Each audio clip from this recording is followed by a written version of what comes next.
नमस्कार दोस्तों, मैं अंकुर उपाध्याय स्वागत करता हूं आप सभी का आपके अपने YouTube channel share market analysis में। यहां पे बात करूंगा आप सभी के साथ 6 स्टॉक्स के बारे में। RVNL rail Vikas Nigam limited, Adani power, Tata motors, Reliance, Tata steel, Vodafone Idea. ये स्टॉक आज तो फोकस में आते हुए दिखे हैं। सवाल यह क्या कल भी इनमें तेजी बनेगी और आपको क्या करना चाहिए, इसके बारे में डिस्कस करेंगे।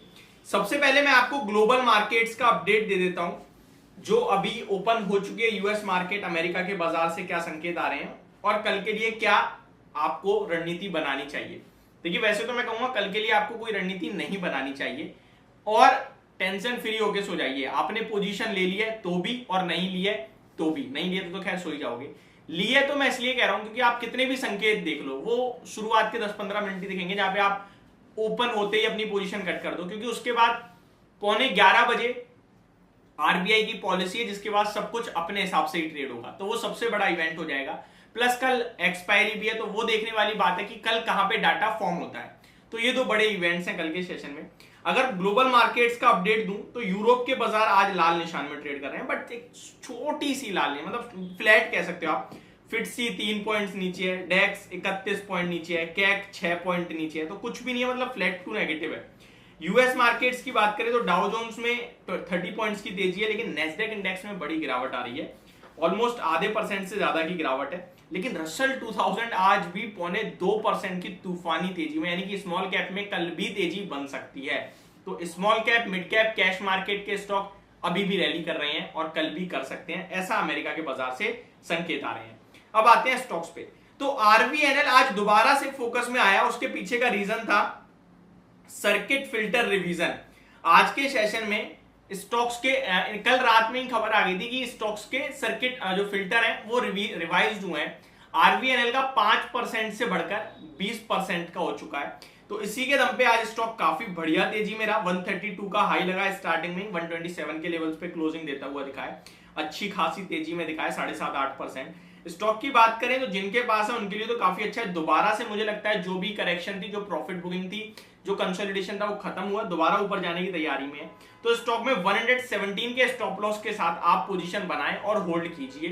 ट्रेडिंग पर्पज से पूरी राय 2 साल, 5 साल, 10 साल के लिए कोई निवेश की राय नहीं है। यहाँ पे स्टॉक नो डाउट अच्छा है, पर भाव अच्छा नहीं है। अगर कभी आगे चल के गिरता है 80 रुपए के करीब, तो वहां निवेश करने की भी राय है। या आप ये भी कर सकते हैं, अभी ले लो, अगर गिरेगा तो और निवेश करेंगे तो आप कर सकते हो। बाकी स्टॉक टेक्निकली तो स्ट्रांग है ही, लग रहा है दोबारा से भागने के लिए तैयार है। अदानी पावर में भी सेम केस था, सर्किट रिवाइज हुआ है, 5% की जगह 10% का सर्किट हुआ और इसी के चलते आज ये भी स्टॉक आपको 4.5-5% रैली देता हुआ दिखा है। शुरुआत में लगभग 7.5% तक भागा था, 281 का हाई लगाया, 274 पे। टेक्निकली बहुत स्ट्रांग दिख रहा है, ऐसा लग रहा है स्टॉक भागेगा। और पहला स्टॉक है अदानी ग्रुप से जो हिंडनबर्ग की रिपोर्ट के बाद, हिंडनबर्ग की रिपोर्ट से पहले के प्राइस को क्रॉस करता हुआ दिखा है। रिपोर्ट के पहले का जो भाव था वो 277 का था, 274 का था, और स्टॉक एग्जैक्टली उन्हीं लेवल्स पे आ गया और आज का हाई देखेंगे तो उसके पार निकलाता हुआ दिखाया आपको। तो मुझे फ्रेश एंट्री तो नहीं, बट जिनके पास है उन्हें होल्ड करने की राय होगी। टाटा मोटर्स सुपर और शानदार तेजी में चल रहा है, स्टॉक 600 रुपए के आसपास पहुंचता हुआ दिखा है। 575 का आज का हाई है, 568 की क्लोजिंग है।